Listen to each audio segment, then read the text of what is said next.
भारत सरकार की स्वच्छ भारत मिशन योजना है जिसके तहत गांव में कूड़ा घर बनाने की बात है।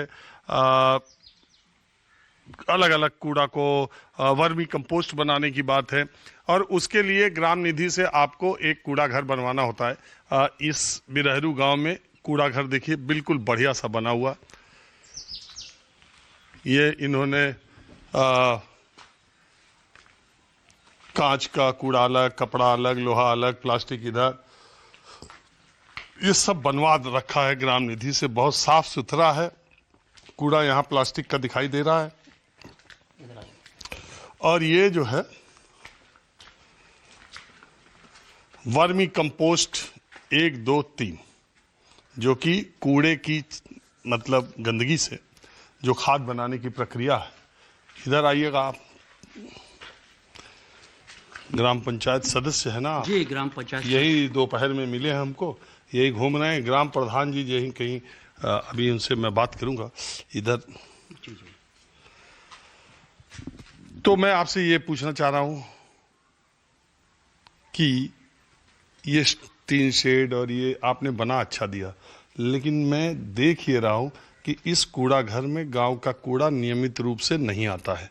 और देख ही के कोई कह सकता है कि ये बना तो हुआ लेकिन इसका यूज़ उस तरीके से नहीं हो रहा है जैसा होना चाहिए, या जैसा कागज़ों पर या इस योजना को जैसा सोचा गया था बनाने के लिए। इसकी क्या वजह आप मानते?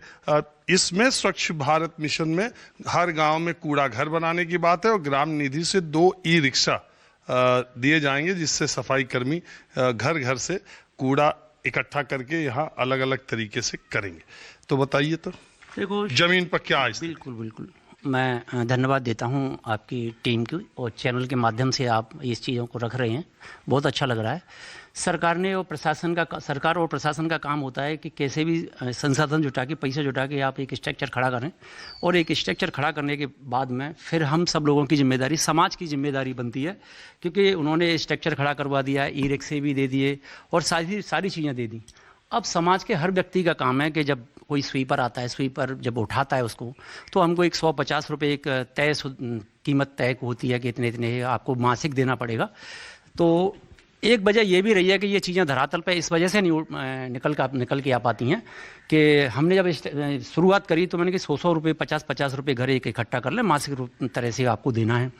तो इसमें कहीं ना कहीं राजनीतिक रूप से और वैसे भी प्रतिद्वंद्विता के रूप से कहीं लोग बाग इसमें असमर्थ रहे, और पहले 2-3 महीने सुचारू रूप से ई-रिक्शा वालों ने उठाया भी, उसके बाद में फिर ये चीज़ें नहीं हो पाई। मैं आपके माध्यम से ये कहना चाहता हूँ कि सब समाज और ये इकट्ठा होकर एक जागरूक बने, और फिर जो भी पैसा एक नियमित तैयार करा जाए वो देना चाहिए उनको। मतलब कुल मिला के समाज ही काम कराती है, मेरा मतलब ये जनता ही काम कराती है। ये केंद्र की या प्रदेश की सरकारें स्ट्रक्चर तो खड़ा हो गया। हाँ। लेकिन इसमें 15 लाख रुपए, 20 लाख रुपए लग रहे। आपने पूरा ये वहां तक बनवा दिया, रास्ता बना दिया, सब कुछ बना दिया, शेड बना दिया, हर चीज बना दिया, लेकिन असल चीज कूड़ा है। कूड़ा यहाँ आना चाहिए, तभी तो वर्मी कंपोस्ट बनेगा। तभी नहीं सर, वो तो जनता को योगदान करना होता है, हर जनमानस को योगदान करना होगा, तभी ये हो पाएगा। बिल्कुल सही बात है। कोई प्रधान या कोई पंचायत सदस्य या कोई ग्राम पंचायत सदस्य ये खुद तो करते नहीं है, खुद को नहीं करना होता। हर जो ई-रिक्शा दिया और जो सफाई कर्मी है उसको कोई मानदेय, कोई पैसा सरकार की तरफ से नहीं है? नहीं, वो एक्स्ट्रा, ये काम भी एक्स्ट्रा है। जो उनका काम है, जैसे स्वीपर हैं, वो उनका मानदेय वो मिलता है, वो अलग है, लेकिन ये एक्स्ट्रा काम है, तो एक्स्ट्रा काम के लिए या तो प्राइवेट रखने पड़ेंगे, तो प्राइवेट को तो हर महीना उनको तो तनख्वाह चाहिए, तनख्वाह से ही काम करेंगे। गांव का आदमी कहता होगा कि सरकारी व्यवस्था प्रधान जी को मिल रहा होगा, ये पैसा मार रहे हैं, हमसे मांग रहे हैं। बिल्कुल बिल्कुल, वो हाँ, उनका ये मोटिव ये समझ रहे हैं कि ये तो प्रधान कराएगा, प्रधान ही ले जाएगा, प्रधान अपने आप कराएगा, जबकि आपको पता है कि ये प्रधान का काम नहीं है, पर ये तो स्ट्रक्चर खड़ा करिए, हम सब जनता का काम है। जनता अपने पैसा देगी, स्वीपर से प्राइवेट करा ले या सरकारी से करा ले, ऐसा होना चाहिए, तभी ये सुचारू रूप से चल पाती हैं। यही एक वजह रही कि सुचारू रूप से नहीं चल पा रही है, लेकिन और ग्राम पंचायतों की अपेक्षा लगभग 70-80% यहाँ काम हो रहा है। बाकी तो कई पंचायतों में तो ये डलाप घर बनवाने के लिए आदेश भी हुआ, लेकिन बहुतों ने नहीं बनवाया। शायद एक आध दो पंचायत हैं। मैं धन्यवाद दूंगा ग्राम प्रधान को कि उनके इनोवेशन आइडिया से उन्होंने ये अच्छा काम कराया। चलिए ठीक है, अब कुछ और दिखा।